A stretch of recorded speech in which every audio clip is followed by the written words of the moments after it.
À quand le prochain bull run? Vous êtes tous sûrement en train de vous poser la question, à quand est-ce qu'on va pouvoir récolter des millions? Des millions pour ceux qui sont dans des projets qui seront intéressants. Il y a plusieurs personnes qui ne vont pas bénéficier du bull run, malheureusement, parce qu'on sait très bien comment ça se passe à ce moment donné-là. Plusieurs personnes sont dans l'euphorie et plusieurs personnes oublient de faire leur devoir comme il se doit. Plusieurs personnes vont penser que les arbres vont pousser jusqu'au ciel. Plusieurs personnes vont voir leurs portes performer, bien évidemment, et ils ne vont pas prendre profit, tandis qu'il y a bien évidemment certaines personnes qui vont prendre profit. Et c'est comme ça que le jeu de la crypto-monnaie fonctionne. Les gens se posent toujours la question, pourquoi on perd beaucoup d'argent dans les crypto-monnaies? La première raison, c'est parce que plusieurs personnes sont gourmandes. La gourmandise fait en sorte que les gens perdent beaucoup dans la crypto-monnaie comme dans les investissements de façon générale.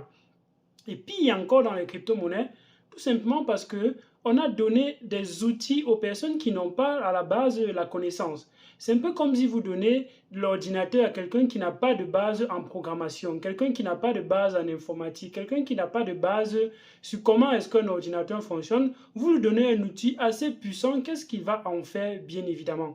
Le marché de la crypto-monnaie, c'est un marché de l'investissement. C'est un marché où les gens vont pour se faire de l'argent. Et vous êtes en train de trader avec des géants comme BlackRock, vous êtes en train de faire la concurrence avec des Vanek, avec des institutions, avec des diplômés, des gens qui ont de hauts niveaux, de hautes connaissances dans l'investissement de façon générale. On a mis cela à la portée de tout le monde. Quelqu'un qui est du fin fond, qui sort d'un fin fond du village, qui n'a jamais lu un livre en investissement, qui ne sait même pas comment l'investissement fonctionne, les cycles de crypto, les cycles de marché de façon générale, qu'est-ce que c'est, la psychologie de façon générale, comment ça fonctionne pour un vendeur, pour un trader, pour un investisseur. Il se retrouve donc comme ça en compétition avec ces géants. Qu'est-ce qu'il fait? La plupart de fois, ce sont ces personnes qui perdent de l'argent. Ces personnes ont plus de probabilité de perdre de l'argent. Je ne veux pas dire que les institutions ne perdent pas de l'argent. Les institutions perdent de l'argent. Mais comme ils perdent de l'argent, ils savent aussi comment récupérer cet argent un peu plus rapidement parce qu'ils savent comment faire de l'argent. Et donc, à quand le prochain bull run? C'est bien la fameuse question que les uns et les autres sont en train de se poser. Le bull run, vous devez comprendre déjà que ce n'est pas quelque chose qui arrive à un moment précis, mais à une époque précise, mais à un moment donné comme ça où tout le monde sait que non, là c'est présentement le bull run. C'est un événement qui arrive sur une longue période. Ça prend du temps pour arriver. Il y a des événements, il y a des métriques, une succession de choses qui concourent à ce qu'on arrive en période où c'est un moment opportun pour acheter pour plusieurs personnes. Et quand on dit moment opportun pour acheter pour plusieurs personnes, c'est le moment opportun pour certains pour de sortir, bien évidemment, de ces crypto-monnaies. Le bull run, plein de personnes achètent. Qu'est-ce qui pousse les personnes à acheter? Plusieurs facteurs. Il y a le fait que ça devient beaucoup médiatisé. Le fait qu'on en parle beaucoup, le fait qu'il y a des personnes qui vont penser que tel gouvernement va plutôt adopter la crypto-monnaie et qui vont se positionner en avant, telle institution est en train de rentrer, plein de personnes peuvent rentrer. C'est l'achat qui fait en sorte que la crypto-monnaie va performer. S'il n'y a pas de possibilité, de probabilité que des personnes entrent dans les crypto-monnaies, vous imaginez bien que l'argent va sortir d'où pour pousser le prix de la crypto-monnaie vers le haut en fait. Et donc, on se pose la question, du côté de la Russie, comme ils ont légalisé le minage du Bitcoin, la Russie qui a vécu les sanctions pendant cette guerre avec l'Ukraine et ils ont été coupés du système monétaire classique, le système SWIFT, ils sont donc en train de trouver des méthodes alternatives. Dubaï qui n'a pas renouvelé son contrat pour qu'on puisse racheter son huile, donc son pétrole, avec le dollar, ils ont ouvert comme ça une possibilité d'acheter leur pétrole, avec d'autres monnaies dont on voit beaucoup plus le yuan en bénéficier parce qu'effectivement, ils sont en train de convoiter, de miroiter l'entrée dans les BRICS et la monnaie pour le moment qui est utilisée dans les BRICS, c'est le yuan en attendant que la monnaie des BRICS prenne proprement corps en fait. Donc, si aujourd'hui la Russie est en train de partir vers le Bitcoin, bien évidemment, ils sont en train de créer leur propre CBDC et effectivement, en attendant que cela n'arrive, avec l'avènement du Bitcoin, vous imaginez que s'il y a beaucoup de Bitcoin dans le pays, il faudrait bien commercer avec des personnes à l'international. Et si à l'international, des personnes acceptent que le dollar et qu'ils n'ont pas le dollar, comment ils vont faire pour pouvoir commercer avec d'autres pays? Vous voyez que c'est là que d'autres monnaies peuvent entrer en jeu, comme maintenant le yuan, comme maintenant le bitcoin qui n'est pas régulé par un seul État, comme la Chine qui est en train de contrôler, qui contrôle le yuan, bien évidemment, en attendant que la monnaie des BRICS n'arrive. Donc ça c'est un facteur, ça c'est un élément qui peut pousser les gens à croire qu'il y aura beaucoup de demandes de bitcoin du côté de la Russie et ça peut être un élément qui peut déclencher une prise de valeur de la crypto-monnaie. Ça, ce n'est pas que. Il y a encore la Chine qui sort que le Bitcoin, c'est effectivement pour les arnaques. Mais on connaît déjà le discours. Vous imaginez, en 2017, ils ont fait un discours pareil. Pendant le bull run précédent, il y a eu un discours pareil. Et maintenant encore, c'est une autre chanson pareille qui est encore en train de se ventiler de par le monde entier. Et c'est plutôt quelque chose qui est un bon signe. Parce qu'à chaque fois que la Chine réagit de cette façon, le marché a plutôt tendance à se consolider. Le marché a plutôt tendance à penser que c'est quelque chose qui est intéressant. Et donc, ça peut être un élément qui peut encore pousser un certain nombre de choses du côté du Bitcoin. Sans oublier le fait qu'il y a déjà beaucoup d'ETF, que ce soit les ETF Spot Bitcoin, ETF Spot Ethereum.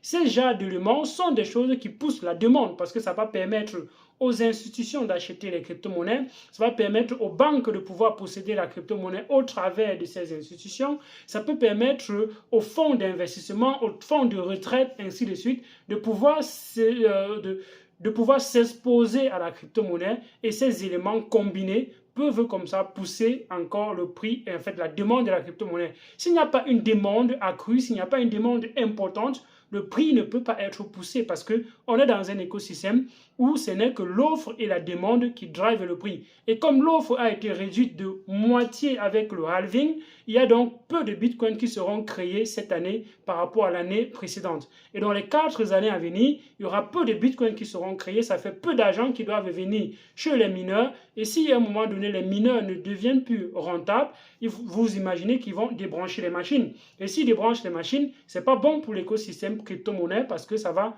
un peu réduire la sécurité au niveau du Bitcoin. Donc pour préserver cette sécurité-là, il faudrait qu'on puisse miner un peu cheap. Il faudrait que le minage du Bitcoin soit un peu moins cher. Je vais refaire une vidéo sur est-ce qu'on peut vivre clairement du minage aujourd'hui dans les crypto-monnaies. Est-ce que ce sont encore les opportunités qu'on peut saisir? Je vais faire une vidéo pour vous expliquer cela.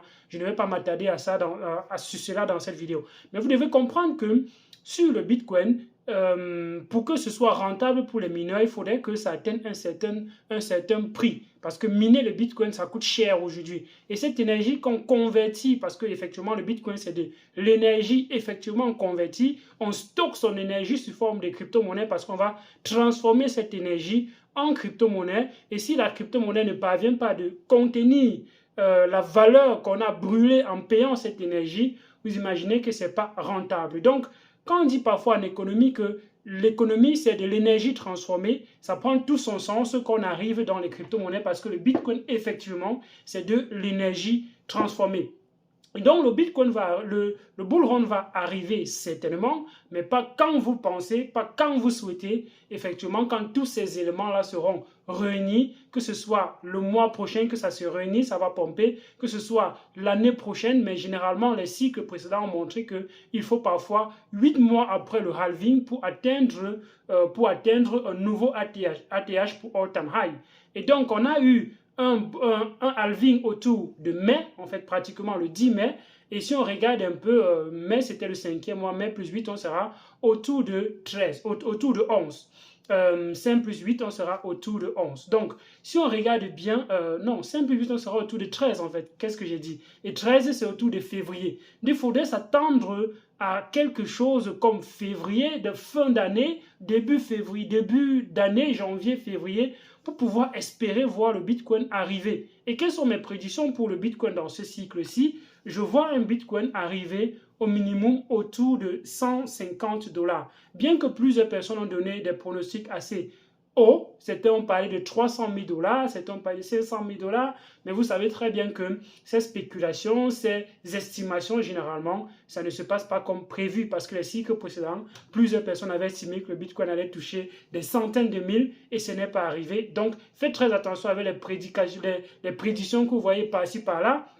Faites aussi attention avec les arnaques qu'il y a autour des crypto-monnaies actuellement parce qu'on est en train de vous vendre des promesses que c'est la crypto-monnaie qu'il vous faut avoir, pour le bull run, ainsi de suite, ainsi de suite. Faites très attention. La technologie dans l'écosystème blockchain n'a pas aussi avancé que ça. Bien que certains projets vont clamer être révolutionnaires, apporter quelque chose d'assez nouveau, faites très attention parce que la technologie dans l'écosystème crypto-monnaie avance très lentement. Et il y a tellement de projets qui arrivent bien évidemment, mais la technologie va encore à pas de tortue. Si on regarde la technologie, il y a de cela 10 ans et la technologie il y a 10 ans après, il n'y a pas une très forte différence en dehors des smart contracts et maintenant combiné avec l'intelligence artificielle. Les gens vont dire les blockchains modulaires, les gens vont dire le sharding, les gens vont dire tellement de choses, mais ces choses-là, ce sont des éléments qui existaient déjà, dont les gens avaient déjà ça dans leur roadmap. Et plein de projets ont déjà implémenté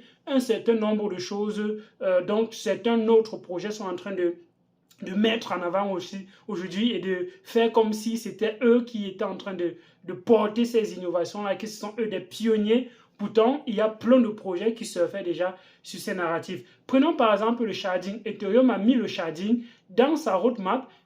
Au tout début, ils ont pensé au sharding parce qu'ils savaient que ça allait scaler. Et quand ça scale, il faudrait trouver des mécanismes pour effectivement scaler. Et le shard, c'est une façon de scaler et ça existe dans la roadmap de Ethereum depuis.